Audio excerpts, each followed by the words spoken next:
The night was quiet over the desert in Arizona. The wind moved slowly over the dry rocks, and the stars shone like tiny diamonds in the dark sky. Inside a small observatory, a young astronomer named Alex sat in front of a large screen, his eyes fixed on the data streaming from the telescope. He noticed something strange. Several unusual lights moved slowly across the sky. They were not like satellites or asteroids. Their paths were odd, scattered, and weak. Alex called his supervisor, Dr. Laura King. She was calm but curious. "Laura, you need to see this," Alex said. "There's a fleet out there. It doesn't look hostile. It looks broken." Laura leaned over his shoulder, examining the images. "These ships, they are massive, but most of them are damaged," she said. "Look at the energy readings. They are almost empty. These ships cannot fight. Something has happened to them." Alex nodded. "I think they are trying to escape. Or maybe they are looking for help." Outside the observatory, the desert wind continued to blow, silent and empty. But inside, the room filled with tension. Laura and Alex worked quickly to gather all the data. They tried to understand who the ships belonged to. Their scans showed strange materials, unlike anything humans had made. The shapes were smooth, sharp, and glowing faintly. The fleet was large but weak, drifting like ghosts in space. They contacted a linguist named Chris and a technology specialist named Megan. Both were experts in strange signals and alien communication. Together, they listened to the weak transmissions coming from the fleet. At first, the sounds were full of static, broken words, and strange tones. Chris studied them carefully. Slowly, small words became clear. "Help. Please. We are hunted." Alex's hands shook slightly. "They are calling for help. Someone out there is hurting them," he said. Laura frowned. "We need to inform the United Nations. This is not a normal encounter. These beings are refugees." The news reached leaders quickly. There was fear. Some generals wanted to prepare weapons, just in case it was a trick. Others wanted to ignore the ships and hope they drifted away. But Alex and Laura argued that the ships were weak. They could not fight, and they were clearly in pain. Finally, the United Nations decided to send a rescue team. It would be careful, slow, and controlled. They built a joint international ship called Horizon Dawn. It was a large vessel with medical bays, repair facilities, and security systems. The captain, Daniel, was a man in his late 40s. He had seen battles in space before, but this mission was different. "We are not soldiers today," he told his crew. "We are rescuers. Our job is to help, not to fight." The medical officer, Dr. Claire, was excited and nervous. She had studied alien biology for years, but never met an alien before. Now, she would see them up close. Engineer Jason and security officer Nina joined the team. Jason was clever and quick with repairs, while Nina was calm and strong. Together, they prepared to meet a fleet that had traveled through fire and darkness, abandoned by the stars. The Horizon Dawn left Earth orbit and moved toward the drifting fleet. As it approached, the crew saw the damage clearly. Many ships were missing wings, pieces of hull floated away, and fires glowed faintly in the darkness. Sensors showed hundreds of life signs, weak and fading. Many more were gone. Daniel made the decision to dock. "We cannot leave them here," he said. The crew nodded, checking systems and preparing for the unknown. Jason worked on linking human technology with alien systems. It was slow, difficult work. The ships were old and strange, unlike anything humans had built. When the airlock opened, the crew stepped into a dim corridor. Sparks flew from broken panels, Floating debris moved slowly in the low gravity. The silence was thick, broken only by the sound of their boots on metal floors. Then, in the darkness, they saw the first alien. It was thin and tall, with smooth, scaled skin. Its eyes glowed faintly. It reached out a hand, trembling, and collapsed. Azadin, with Nuff. Nina and Claire ran forward to catch it. Claire checked its pulse. It was faint, but alive. She carefully moved it to a small medical station the crew had set up. The alien's breathing was weak. Its body was cold and fragile. Claire gave it fluids and simple medicine to stabilize it. Slowly, the alien opened its eyes. It could not speak human words, but a small device on its chest began to translate its sounds. "Thank you," it said. The words were broken and slow, but the meaning was clear. The alien's name was Real. Alex watched in awe. They are real, and they need us. As the team worked, Real tried to explain what had happened. Words were slow, but they understood that Real's people were called the Serati. The Serati had once traveled the galaxy, trading, sharing knowledge, and living peacefully. But a powerful empire had turned against them. The empire thought the Serati were weak. They refused them ports, blocked trade, and finally sent hunters to attack their fleets. The Serati tried to survive, moving from system to system, but everywhere they went, they were turned away.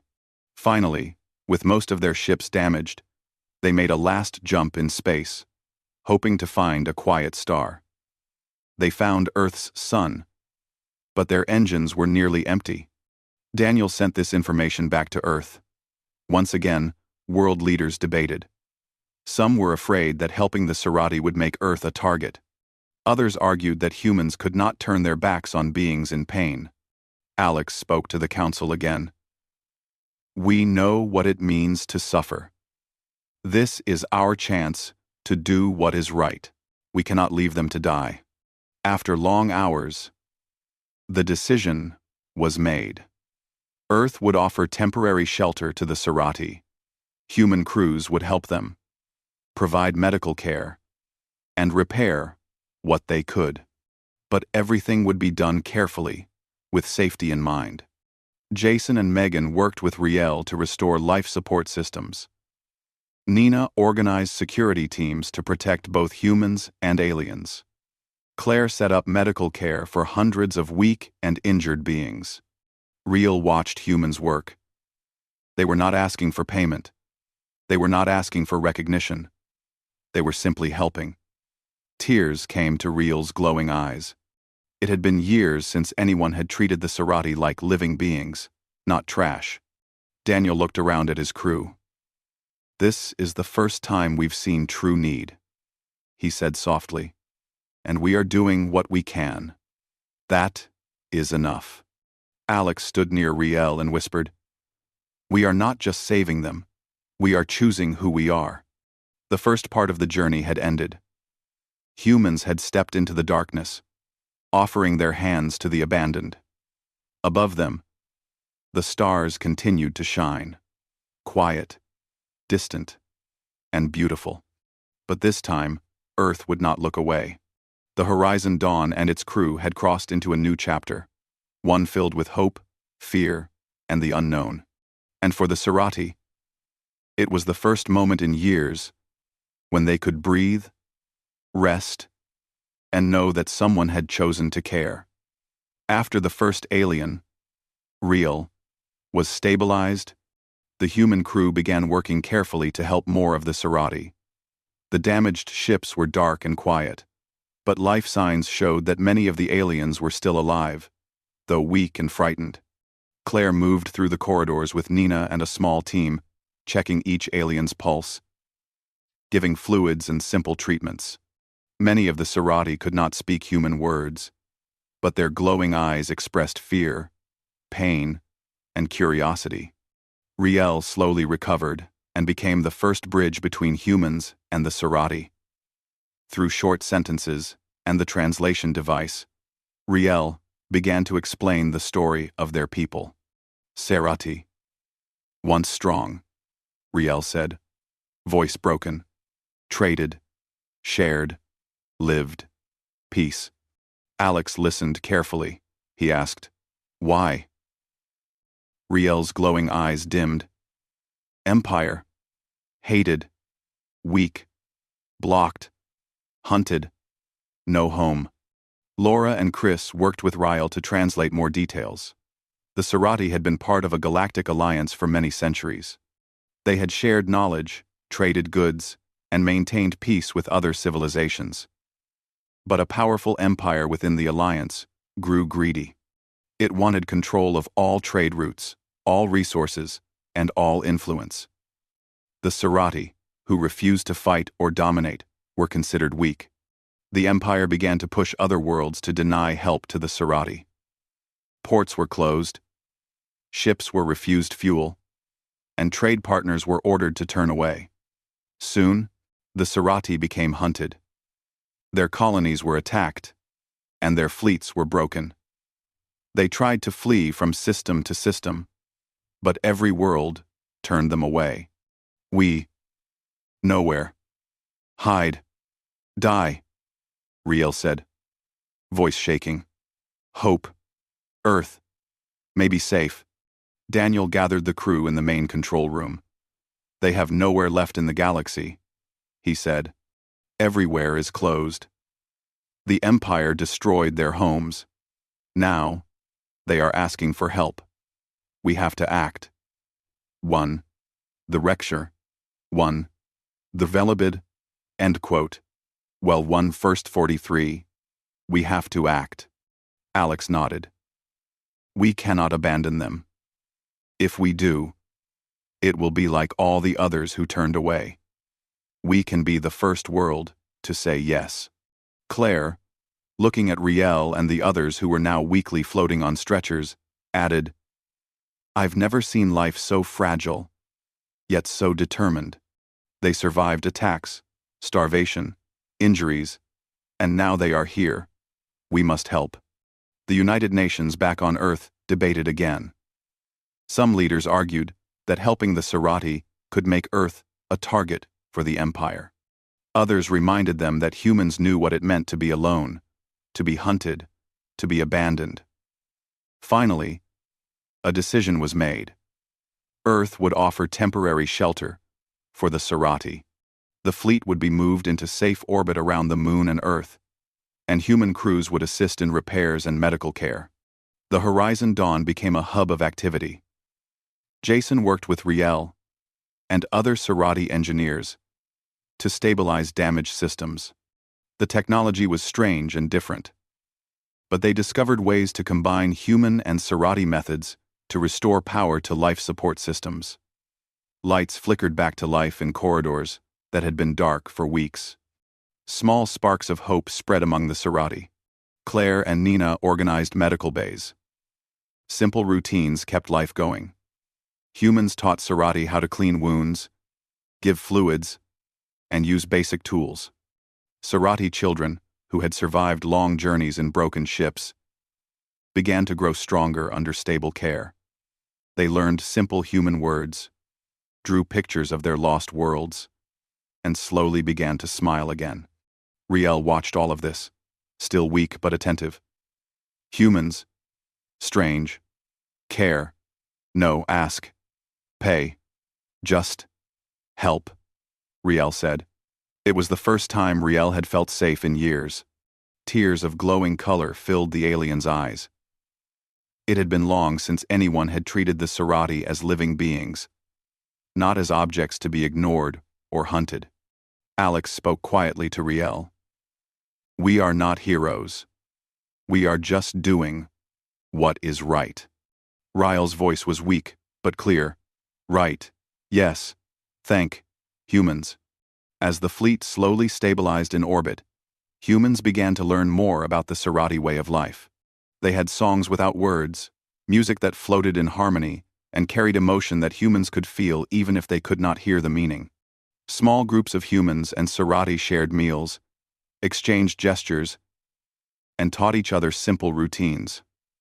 Trust grew, not from speeches or promises, but from everyday acts of care.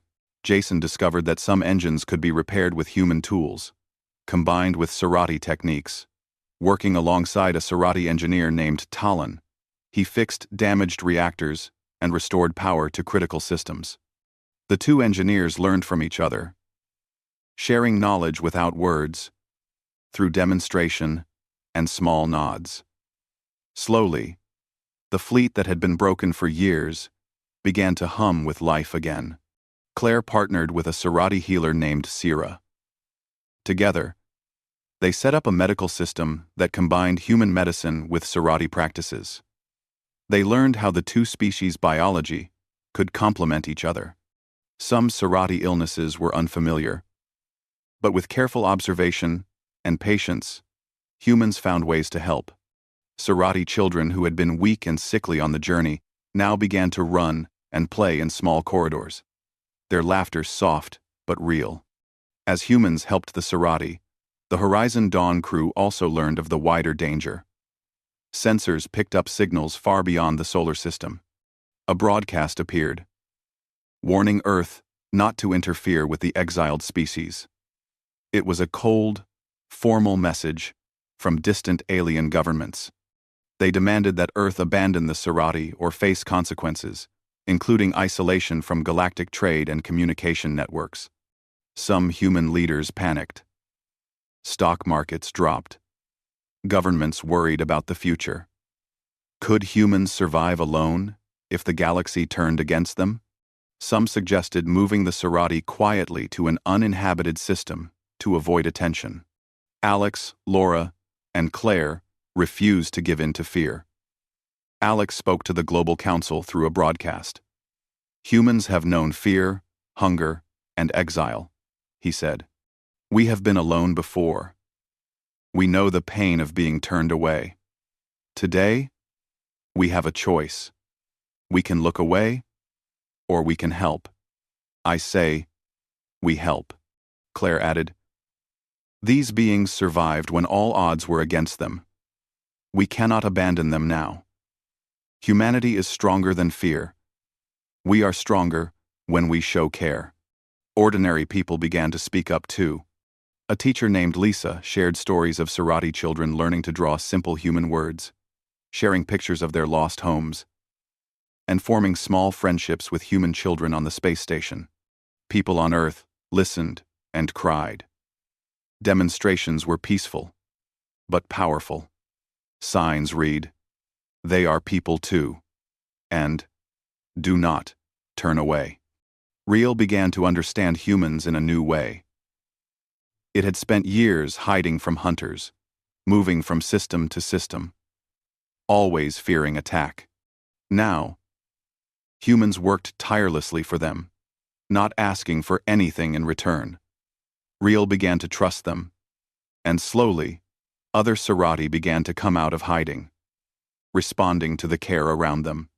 Daniel, watching from the bridge of the Horizon Dawn, said quietly, I do not know what the future holds.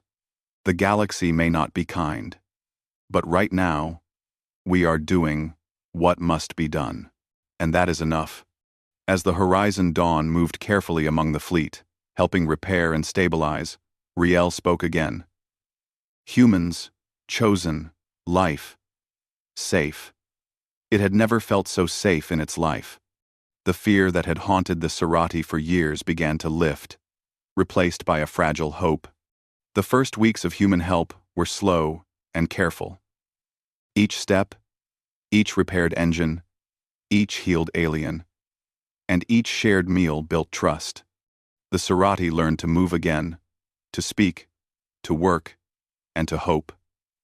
Humans learned patience, courage, and the power of simple acts of care. One evening, Riel floated near a window, watching Earth rise over the curve of the moon. Home. Far, but safe, it whispered to Alex. Alex nodded. We will keep you safe. We cannot fix the past, but we can protect the future. The stars outside were quiet, endless, and distant. But within the small orbit around Earth, a fragile community began to grow. Humans and Serati, strangers once, now linked by need, care, and shared hope. And so, Part 2 ended not with battle or destruction, but with life being rebuilt. The Serati were no longer alone. For the first time in years, they could breathe, eat, and rest without fear. Humans had crossed the vast darkness of space and chosen to help those abandoned by the stars. The story of Earth's care was just beginning. Tomorrow would bring new challenges, new lessons, and perhaps new enemies. But for now, the Horizon, Dawn, and its crew had shown the Serati what it meant to be saved. Ryle's glowing eyes reflected the tiny human lights around the station. A faint, bright hope flickered in them. It was fragile, yes, but it was real. And in that flicker, the Serati could dream again. Life in orbit around Earth had started to find a rhythm. The Serati were slowly adjusting to human care, learning simple routines, and trusting the humans more each day. Riel moved carefully through the corridors of the largest alien ship, observing the repairs. The engines were humming faintly, and the lights glowed weakly but steadily. Children played quietly in corners, drawing pictures of lost worlds and strange stars. Alex and Laura were busy monitoring communications and sensors. Suddenly, a new signal appeared on the long-range receivers. It was different from anything they had seen before. The broadcast came from a distant council of alien worlds. Speaking in a formal, cold tone, it warned Earth not to interfere with the exiled species, and demanded that humans abandon the Serati immediately. Otherwise, Earth would face isolation, blocked trade, and possible sanctions. The news reached the United Nations quickly. Panic rippled through governments. Stock markets dropped, and fear spread like wildfire. Some leaders suggested moving the Serati to a remote system to avoid attention. Others worried that any refusal would invite aggression from powerful alien nations. Alex and Laura spoke to the council through a live video link. "We have a choice," Alex said, his voice steady but firm. "We can turn away. We can hide and hope no one notices. Or we can help those who are weak and abandoned. We know what it feels like to be alone, to be hunted, and to be ignored. We will not repeat those mistakes." Claire joined him. "These beings survived attacks, starvation, and fear. They came to us not asking for power or technology, only life. We must honor that. A wait and see. We must honor that." Ordinary people around the world began to protest in support of the Serati. In cities, signs appeared. "They are people too. Do not abandon life.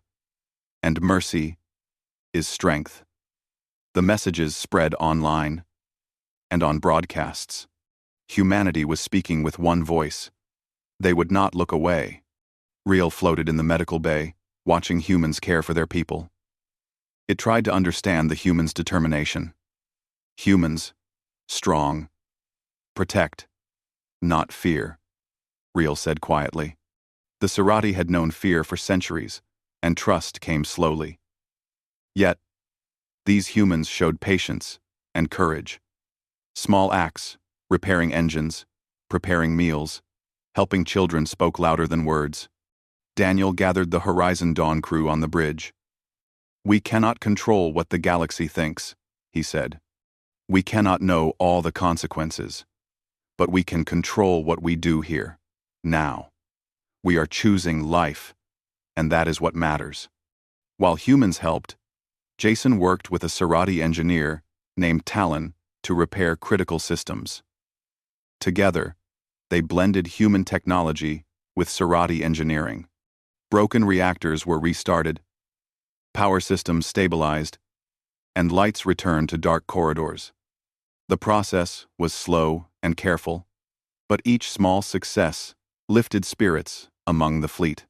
Claire and a healer named Sira worked tirelessly to care for injured and sick Sirati. Simple human medicine, combined with Sirati healing, helped them regain strength. Sirati children, who had once been too weak to play, began to run in small corridors, laughing and exploring. But the wider galaxy did not wait quietly. Another signal arrived, this time from the empire that had first abandoned the Sirati. The message was clear. Humans must hand over the Sirati immediately or face consequences. The empire called Earth reckless, naive, and a threat to order. Nina, standing in the security bay, slammed her fist on the console. "They are bullying us," she shouted. "We cannot let them scare us into giving up." Ryle floated near her, listening. It had never understood humans before, but now it saw their determination. They were not afraid of threats, not when they had already seen what it meant to abandon life. Alex spoke on a global broadcast. "We will not give in to fear," he said simply. "We will help those who need it. Humanity has known suffering. We will not turn our backs on it." Ordinary people across the globe continued to rally. Children drew pictures of stars and spaceships, showing their support. Teachers told stories of Sirati children learning human words and sharing smiles with human children on space stations. Small acts of kindness spread like fire. The public would not allow the Sirati to be abandoned. Riel began to teach humans simple things about Sirati culture. It showed them how to move through low-gravity corridors, how to communicate with gestures, and how to care for Sirati plants that produced food. Humans watched carefully, learning to respect differences and adapt to new ways. The Sirati, in turn, learned about humans' routines and simple tools. Each day, trust grew. Daniel and the Horizon Dawn crew also prepared for possible attacks. Sensors detected distant ships approaching the solar system. They were not from the Empire. These were independent hunters, profit-driven, who saw the Sirati as prey. Daniel ordered the fleet to defensive positions. Small human ships moved around the fleet, ready to protect the vulnerable aliens. The hunters broadcast a demand. "Hand over the Sirati, or we destroy you." Daniel refused. "We protect those who cannot protect themselves. Leave, or face consequences."